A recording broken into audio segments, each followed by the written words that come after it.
بسم اللہ الرحمن الرحیم۔ بہادر حسین ڈار 1970 میں بہت مقبول آدمی تھے، بلکہ 1968 میں جب پاکستان پیپلز پارٹی لاہور میں ڈاکٹر مبشر حسن کے گھر پہ تشکیل پائی، ذوالفقار علی بھٹو بھی یہاں تھے۔ بہادر حسین ڈار صاحب فاؤنڈر ممبروں میں سے تھے اور محمد حنیف رامے کے قریبی ساتھیوں میں دوستوں میں سے تھے۔ نوجوانی کا ان کا عالم تھا۔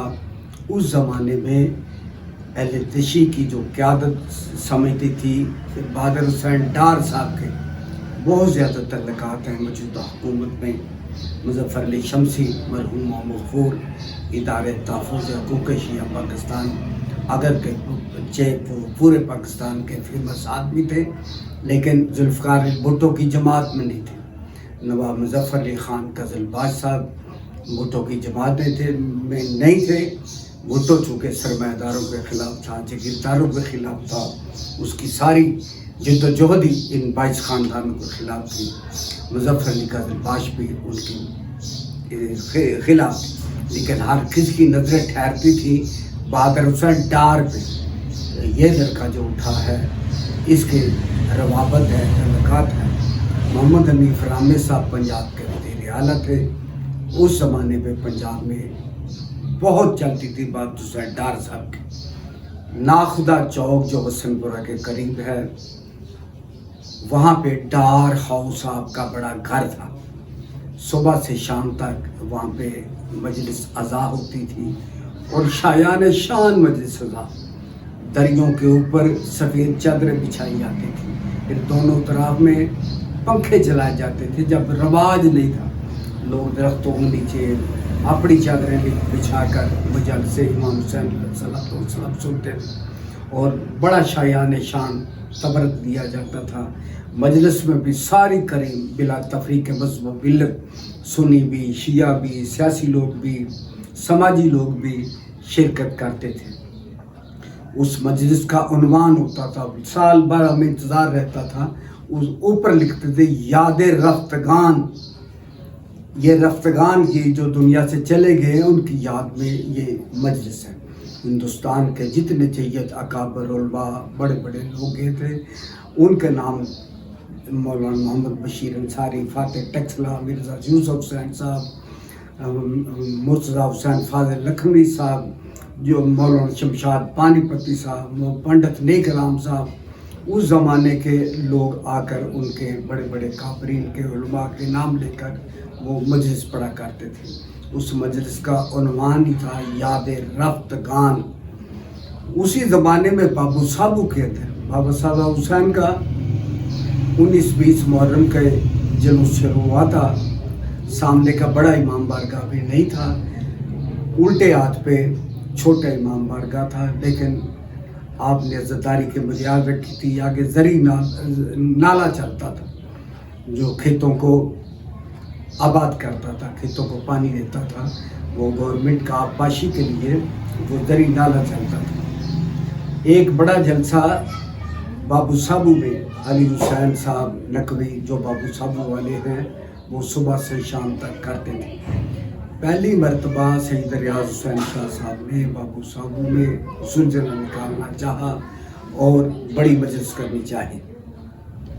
اس مجلس کی دوم سن کر مظفر علی شمسی صاحب،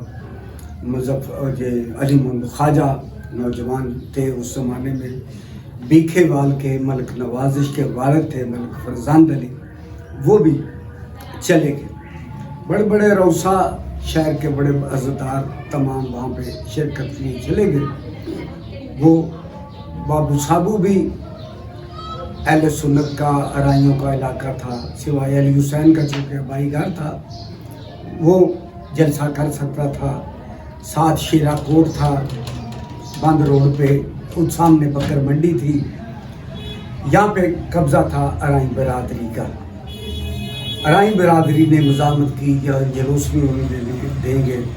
شیرا کوٹ سے جلوس پہ پکی رائفلوں کے ساتھ حملہ کیا گیا، فائرنگ کی گئی، اور جہاں زلجنہ تیار ہو رہا تھا، اس زلجنہ کو تھامے ہوئے تھے ملک فرزند علی صاحب۔ اسی کمرے میں حیدر علی مرزا مرحوم تھے اسی کمرے میں، علی محمد خواجہ تھے، لیڈرشپ ساری اسی کمرے میں تھی جہاں ذوالجناح تھا۔ بڑی گولی لگی چہرے پہ ملک فرزند علی صاحب کے، وہ ذوالجناح کے ساتھ شہید ہو گئے۔ علی محمد خواجہ صاحب بھی زخمی ہو گئے، دیگر زخمی بھی تھے، ایک اور آدمی بھی شہید ہو گیا۔ لیکن وہ مارنے والے حنیف رامے صاحب کی برادری بھی تھے، رشتہ دار بھی تھے، ارائی بھی تھے۔ بہادر حسین ڈار صاحب کو مظفر علی قزلباش نے، مظفر علی شمسی نے، سابق میئر لاہور ہادی علی شاہ نے کہا کہ آپ کے رامے صاحب سے تعلقات ہیں، آپ یہ مسئلہ بھی اٹھائیں اور ہمارے لیے وفد کا ٹائم بھی لے کر دیں۔ حنیف رامے صاحب سخت گرم تھے، سخت زبان استعمال کر رہے تھے کہ 10ویں محرم جو خیریت سے گزر گیا، یہ ذوالجلال نکالنے کی بابو صاحب سے کیا ضرورت تھی؟ 10ویں کے اچھا 10 دن مجالس میں جلوس میں نکل گیا، یہ کیا ضرورت تھی؟ یہ ملک فرزند علی شہید ہو چکے تھے، لیکن شیعہ قیادت کا مطالبہ تھا کہ قاتلوں کو گرفتار کیا جائے، انہیں کیفر کردار پر پہنچایا جائے، مقدمات قائم کیے جائے۔ وقتی طور پہ حنیف رامے صاحب نے قیادت کے مطالبے پہ مظفر علی قزلباش بھی گئے، مظفر علی شمسی بھی، سابق میئر ہادی علی شاہ بھی، شیعہ مطالبات کمیٹی کے چیئرمین تھے جسٹس جمیل حسین رضوی صاحب، اس زمانے کی جتنی شیعہ قیادت تھی، لیکن سب کی امیدیں تھی بہادر حسین ڈار کہ یہ مسئلے کو حل کرائے گا۔ ہر شیعہ قیادت انہیں کو کہہ رہی تھی بہادر حسین ڈار صاحب کو۔ انہوں نے مقدمات بھی چکائے، لوگ گرفتار بھی ہوئے، پھر صلح سوائی میں بھی کردار ادا کیا اور ملک نواز شاہ صاحب کو محکمہ اوقاف میں ملازمت دلا دی۔ ملک نواز صاحب وہی سے محکمہ اوقاف سے ریٹائر ہوئے ہیں، پھر انہوں نے شادی نہیں کی، بڑی امام بارگاہ بیکھبال کی جو قصر علی آج آباد و شاد ہے۔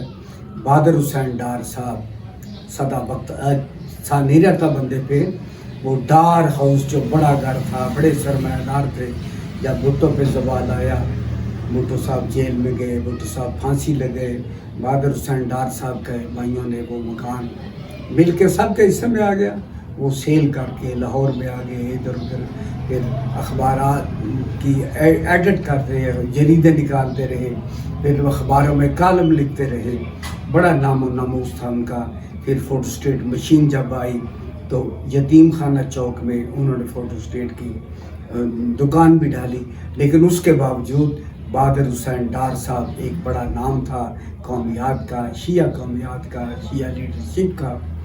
نشیب و فراز انسان پہ آتے ہیں، کرائسس آتے ہیں، لیکن خندہ پیشانی کے ساتھ، خودداری کے ساتھ انہوں نے اس کو برداشت کیا۔ پروین شاکر نے کہا تھا خودداریوں میں حد سے گزر جانا چاہیے، عزت سے جی نہ پائیں تو مر جانا چاہیے۔ بہادر حسین ڈار صاحب آج ہم میں نہیں ہے، آج دنیا سے چلے گئے۔ کل ان کے بچے نے پوسٹ ڈالی ہوئی تھی، جو اسد ڈار ان کا بیٹا ہے، کہ بیٹیاں تو ان کی تھی اور نرینہ شاید ایک ہی، اسد ڈار اس نے کہا میرے باپ کی 18ویں برسی ہے، بہادر حسین ڈار صاحب کی 18ویں برسی ہے۔ ان کے بلندی درجات کے لیے فوٹو بھی ڈالی ہوئی تھی، میں اسی فوٹو کے ساتھ پرانی یادیں تازہ کرنا چاہتا تھا کہ بہادر حسین ڈار صاحب آج ہم میں نہیں ہیں، کل ہم بھی نہیں ہوں گے۔ اگر بہادر حسین ڈار کی خدمات کو فراموش نہیں کیا جا سکتا، انہوں نے بہت خدمات کی ہیں اس قومیات کے لیے، شیعہ برادری کے لیے، سنت برادری کے لیے، ان کے سیاسی خدمات ہیں، سماجی خدمات ہیں، مذہبی خدمات ہیں، ہمیشہ ہمیشہ کے لیے ان کو یاد رکھا جائے گا۔ وما علینا الا البلاغ۔